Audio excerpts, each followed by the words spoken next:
Hey, what up, y'all? Welcome to the channel. This is Fandom Frequency, where we get into the entire multiverse of pop culture, man. Whether that's comic books, whether that's anime, whether that's horror movies, whether that's music, we talk about all of it here. So make sure if you're into all of that nerdiness, you're clicking all the buttons below the video and showing that support and showing that love and joining the awesome, positive community that we're building here, brick by brick, every single day. Thanks to all you beautiful people out there listening and watching. We also do the podcast feed over there, Spotify, anywhere you get your podcast. Make sure you download the episodes that we do, such as these over there.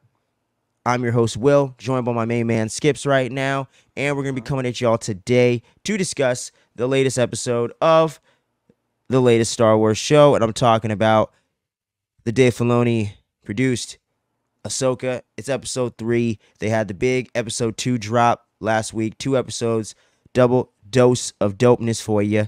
Get that in your feed, man. And that dropped last week. A lot of people really dug it. Some people thought it was a little too slow. Some people weren't digging the performances, but at least your two hosts right here were definitely digging the episodes. I absolutely loved the episodes. I thought it was one of the strongest Star Wars TV show premieres since Andor and Mandalorian season 1. So for me, this is some of the top-notch stuff. And when it comes to this particular third episode, at least getting into our general thoughts here, for me personally, I thoroughly enjoyed this episode. Not quite as much as the first two, and not that this was a steep decline or anything like that, but just those last 2 episodes were so action packed and so packed with lore and callbacks, and also a lot of great teases for the future and a lot of new elements coming together to really set up Ahsoka very well to be very interesting, and to kind of just be this real big overarching movie into a show format that Obi-Wan was going for but didn't quite nail. I feel like overall this is definitely getting much closer to it. I love the way that the episode starts off with the training dojo vibes, and you're getting the lessons with apprentice and master with Ahsoka and Sabine. Seeing how Sabine Wren is not necessarily so prone to being strong with the Force, how she's not doesn't have the highest aptitude to become a Jedi, and due to her own Mandalorian lineage, that could be the case. And even Lang even says that himself, and all the different implications that come with that to me were very interesting. And just Natasha Lubridizzo's performance as Sabine Wren to me definitely matches the character from Rebels exactly the way I imagine she would be in live action format at this point in the timeline with all the things that she's gone through. And Rosario, my bad. Rosario Dawson absolutely nailing the character of Ahsoka. I think she's just killing it. So many great scenes in this one with all the action. And I think it was perfectly paced with all the action as well, even though it was a bit too short, which I'll get into more later. But overall, man, I really dug the episode and really like where they're setting things up and how each episode is really taking its time to develop the story first and foremost, and not wasting its time and not having any filler going on. These first 3 episodes have been very strong, and for me, this one was very entertaining, but just wish it was a little bit longer. But yeah, man, let me know how you're feeling about it overall. I would say like I'm pretty much on the same page with you with this episode. Gotcha. I did pretty much feel like the same of the show being this episode being a little bit shorter and compared to the last 2. I think that was kind of like my disappointment with the whole with this whole episode, because I thought it was gonna be like a little bit more like probably a couple minutes more. I would say like 15 minutes more throughout the episode. They could have easily done. Right. But as an overall, like all my positives pretty much matches with your positives of what you brought up recently. I did enjoy the training process. I did enjoy for myself the whole even the dogfight scenes that we got towards like pretty much the Hell middle yeah. end of the episode. I thought that was pretty cool. There was one point where I like when Ahsoka got out of the spaceship and started to deflecting the freaking blasters. I thought it was a little bit ridiculous on my end. Last Jedi. Yeah, I heard about that too. I haven't watched any of the newer stuff, but I seen a clip of Leia going out there. She was like her ship blown up or some shit, and she's like survived in space because of the Force. Like she was able to do some bullshit like that. I was like, dude, it got ridiculous for me at that point. That's why I didn't continue watching. Force was any strong newer with that films. one, man. Ah, That's all it was. I don't know, dude. I The don't Force know. does not require. Like she ain't no grandmaster of anything. I don't think she was doing any training. Hey man, she I was getting believe. down in some of those flashback scenes from episode 9, but I don't that's a know, story dude. for another day. It's a I story don't for know. another day. You people But get in the comments and make Skippy do a reaction to Last Jedi and the Rise of Skywalker. I'm trying to make it happen, guys. oh my You know it's god, gonna be dude. entertainment gold. You know it is. You know it Fuck. is, Skippy. Don't Mm-mm-mm. deny it. It's gonna be an I don't know. entertaining good time. But back to We're gonna this, laugh. We're gonna cry. dude. I'm gonna be mostly disappointed from what I've been hearing. I'll be Dude, you're gonna be on disappointed. the edge of your seat, dude. God no, forget it, forget it. You're gonna be I fucking, heard what they did to my boy Luke Skywalker at that point. bro. I'm good. I'm solid on that. Bro, that fool was kicking ass left and right, dude. I heard he was a depressed old man. That's all I heard, and I thought that was the Nah, most bro. shanked up thing. Just so they can Nah, get he's the actually alley oop. Snoke. He's Snoke, actually. No, it's fine. No, I know that far. I know that. I know to the point where he's not fucking Snoke. Luke But is Snoke. for back to the Ahsoka, I really did enjoy it. I did feel that it should have been longer. There's some spots that they could have easily expanded on a couple of scenes. But as an overall, I did enjoy this episode. I really did dig this episode. I did like the other two previously a lot more than this episode. It didn't really go down anywhere in my grade, like what I would give it right now. It's kind of staying neutral at the moment. I'm Mm-hmm. hoping next episode they kind of like they'll pick it up, and I'm assuming they will because there's already so much going on with how they left it off. But as an overall, yeah, I would say this episode is I liked it. I can't really say anything negative about it besides my negatives on the episode so far. I feel you. I feel you. But hell yeah, man. Like, really, really good, strong start for this, man. But now it's time for us to kind of get into some of that recap portion of the show. And as we discussed before, in both of our overall thoughts on the episode, it starts off with the training sequence between Ahsoka and Sabine Wren as she's training with Oolong as they're doing some sparring techniques for him to get some calculations of her overall technique, her overall aptitude, I should say, my bad, as a Jedi and where she stands and everything like that since her overall formal training with Ahsoka several years back. And obviously, from what we discussed earlier, her scores are not looking so great. She definitely is not necessarily a natural when it comes to becoming a Jedi or tapping into the Force and using that power source. And that to me always very much tracks with her character overall. And that I thought was always a very interesting dichotomy where she was a character that was obviously Force sensitive from the get-go, but just never was really had that spirituality side to her as a Mandalorian warrior. Was it never able to really tap into that side of her just due to her background, due to her personality and things of that nature. And I think that really informs her character and makes her much more different to all the other Force sensitive characters that we mostly focus on throughout the entire canon of Star Wars, whether that's Kanan and Ezra, who are in the same show as her within Rebels, or that's other characters that we all know like Obi-Wan Kenobi, you know what I'm saying? Anakin, Luke, Anakin, Mace Finn, Windu, Ray. Kid Fisto. Inside joke. Kylo Ren, you know what I mean? Ray herself, in all honesty, Yoda, Count Dooku, shout out, rest in peace, Christopher Lee. All those peoples in the Star Wars lore all were very Force sensitive and very powerful within the Force. Having a character like Sabine really breaks up the monotony, and even compared to her own master, Ahsoka, who's extremely powerful in the Force and has become very, very much more spiritual than she was initially starting out in the Clone Wars movie back in the early 2000s. So really, really cool just to see the character development between both her and Ahsoka, and the dynamic between them as characters at this moment. It really reflects the history that they have together from the show, if you know the stuff from Rebels. But I think the way that the actors are able to portray it, it really shows the history without you needing to know the history. So I really think that the show is balancing that aspect out really well. And as they kind of, settle in, as Ahsoka's like, all right, let's try this exercise where she puts on this almost like a jousting looking helmet for sword sparring and stuff like that, where she can't see and has to rely on sensing and using the Force to sense her surroundings in order to try to deflect Ahsoka's attacks, where she cannot tap in whatsoever, so she just gets her ass handed to her. And then Ahsoka's like, all right, we'll continue this later. We get the title drop and all that other stuff. And as Ahsoka and Oolong are having this conversation, about, how Sabine's not necessarily as strong of a candidate to become a Jedi, and that's a big reason why the Jedi Academy wouldn't accept her back in the day. And Ahsoka's like, well, their standards don't really matter at this point, bro. They're not around, obviously, so let her do her own thing, and I'm just trying to help her advance and tap into it and figure out her own path, similar to the way I did.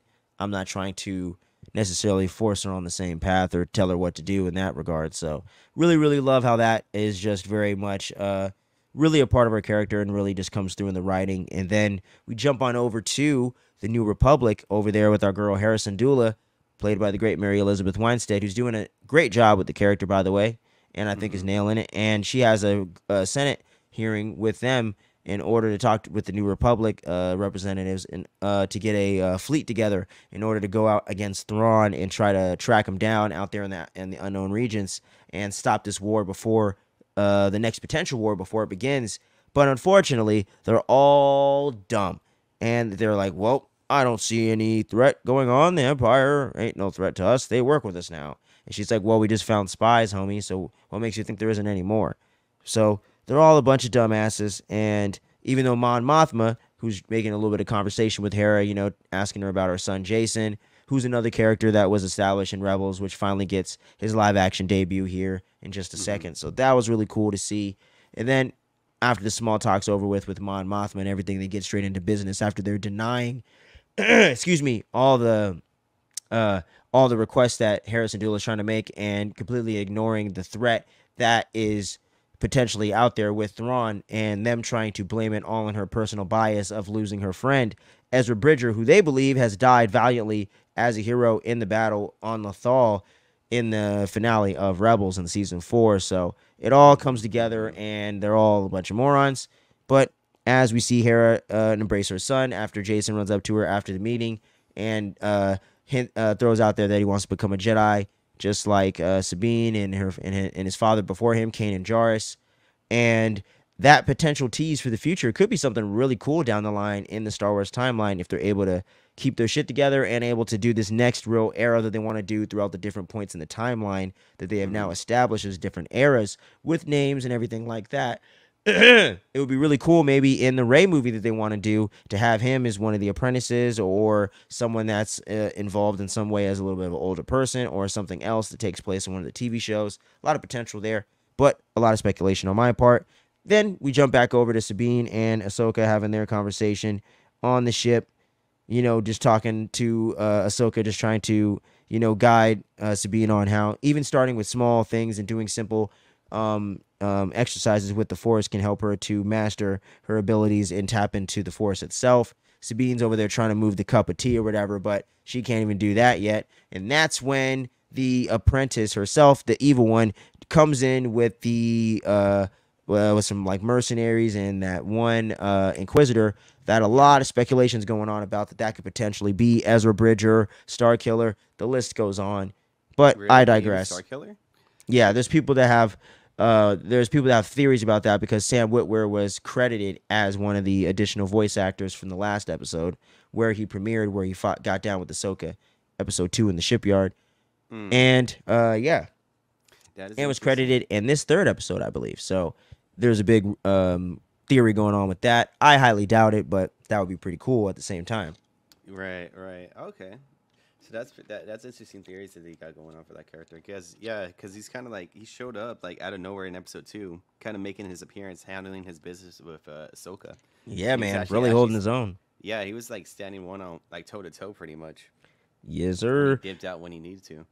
Exactly, man. And then this is where we get into the entire Attack of the Clones portion of the episode. And the way that I like to describe it, as we were talking about a little off camera, I absolutely love the prequel vibes with everything going on in this dogfight sequence that we both thought was just some of the best and coolest stuff I think in Star Wars in a while. And just getting back to some of those classic elements of space battles and the freaking kick-ass, orchestral music done by Kevin Kiner, who just does a great job at bringing at echoing what John Williams did with the amazing epic scores that he did, but bringing his own flavor and making it feel like it fits in Star Wars. So the score, the visuals, all the effects and the acting all come together in this sequence where the apprentice and the Inquisitor and all these guys are going after Ahsoka, and with Sabine going into kind of co-pilot mode, going down there, taking out a few of these fools, and then going back and getting into the pilot seat, really showing off her piloting skills. That's always been her strong suit as a Mandalorian and as a warrior and as a character overall.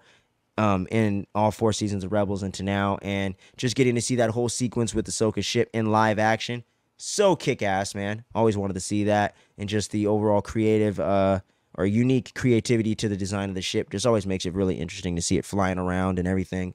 And the CGI in this, man, was just so well done overall, dude. Like, there's no shots really in the dogfight sequence out in space that look bad to me. It's really just a couple shots of the Morgan character on her ship. They look a little volumey.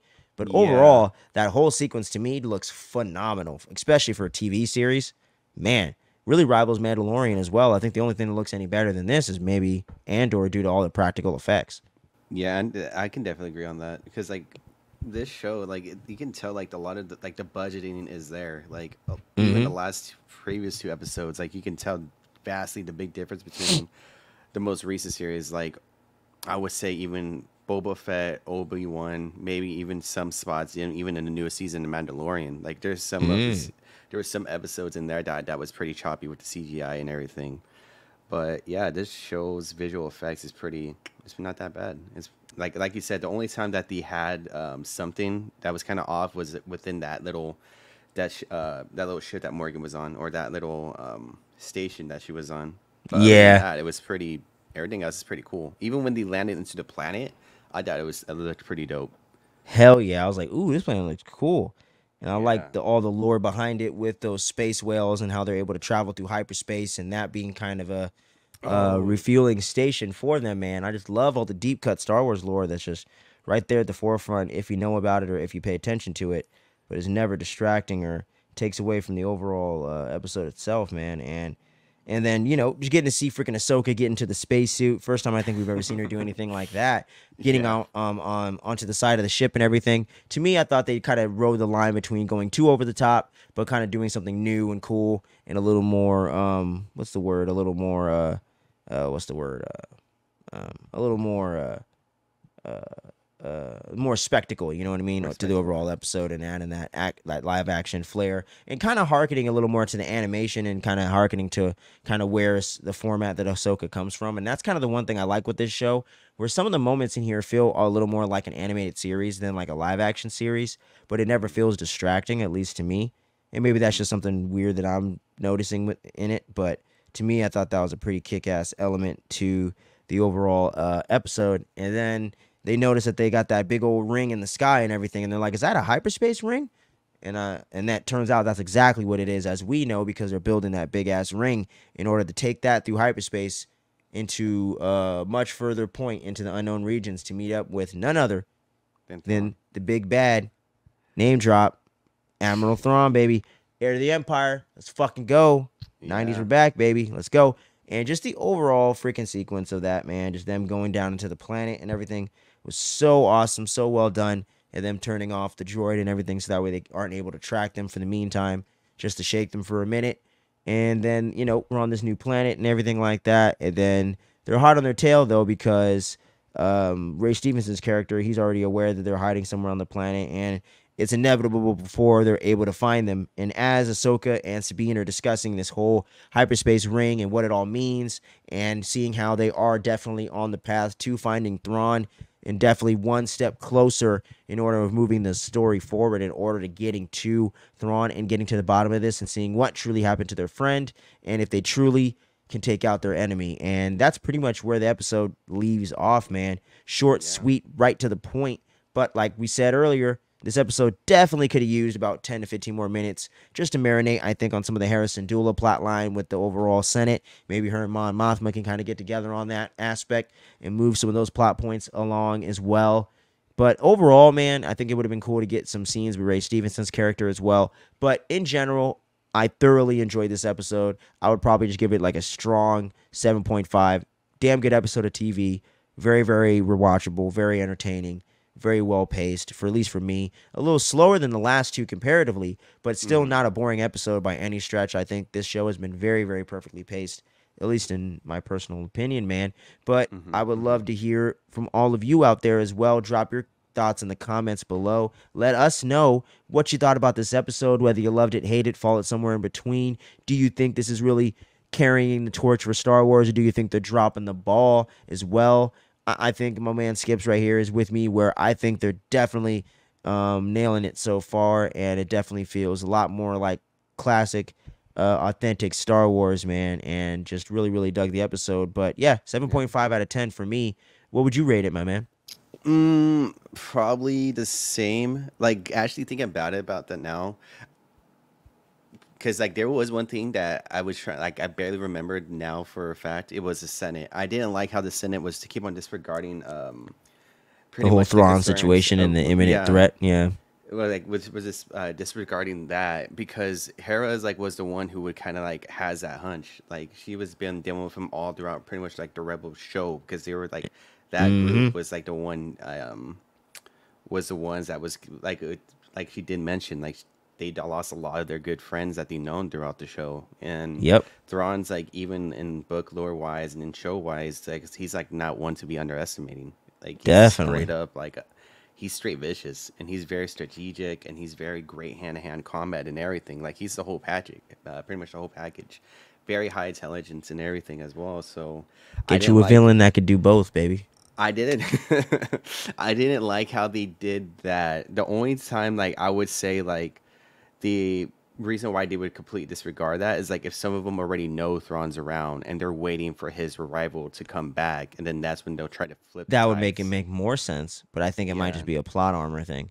Yeah, I think that's like the one thing that when I watched the episode and I seen all that going down, I was like, I don't know, this seems very it's a blinding to do because like I feel like if you see have you have like a bunch of like a bunch of people from the empire kind of like doing being undercover kind of doing operations like this then you kind of have to double check everything that you have control over with all the other stations all out and like you know all across the galaxy. Exactly. I that was Exactly. my one nitpick with that and then obviously the episodes being shorter so I would probably give this like a 7.5 too like that like didn't really hurt the show too much but I feel like with this they kind of have to have something be I don't know that like I feel like it's too they're just being too blind with that whole situation. I feel like they with like the previous knowledge of Thrawn they should really kind of like take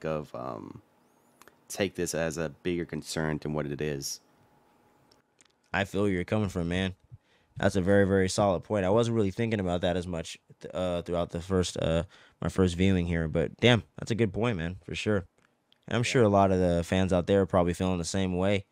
Yes. Maybe Yeah. some other people like me didn't notice it at the time, but yeah, definitely let us know if that was a point of contention for you as well, and what you think about that particular trope or plot point. Do you think there's more something sinister going on, and that's why, or is it just they're oblivious because they don't want them to catch on to the threat, so the threat can pop up at the end of the show and they can have a big showdown? So it all depends on how they're trying to execute it right now. So it'll be interesting to see what Dave Filoni and all the team over there at Lucasfilm's cooking up. Can you smell what Ahsoka It's is cooking. cooking? All That's the new theme song for the show. right. Thank you for No. watching. No, I was playing. But for reals, thank you guys for tuning in and checking out another one of these episodes. We're gonna be updating the whole podcast feed as well. You know what I'm saying? So we're gonna have all the episodes up there for y'all to download, listen on your drive to work, listen on your commute home, on your road trip. You know what I'm saying? It is still we're on the tail end of summertime. So make sure you're staying safe out there, looking out for your loved ones as well. We're going to be having these episodes dropping every single Wednesday for the entire duration of the show from now until early October for the finale. So make sure you're not going anywhere. Make sure the first thing you do after you watch the episode is tune in right here for our spoiler review / recap. We're doing these every week. And yeah, man, we're going to be doing some different stuff on the channel. We got some throwback stuff we're going to be doing. We got some music topics we'll get into, man. And yeah. But I mean, with all the strikes going on in the entertainment biz with the actors and the writers stuff, things are gonna be slowing down. Some of the movies are getting pushed back, but we're gonna be keeping everything rocking and rolling. So don't go anywhere. Stay tuned. Don't be sleeping on any of the dopeness we got going on here. Any parting words from you, my man? Cause I mean, that's all I've got for the day. No, pretty much just stay tuned and continue watching the episode with us and moving forward for this Ahsoka's episode. Hell yeah. Let us know what you thought about it. Tune in with us every week. We love you. We appreciate you. Much love. And we're going to catch you on the next one. Peace out.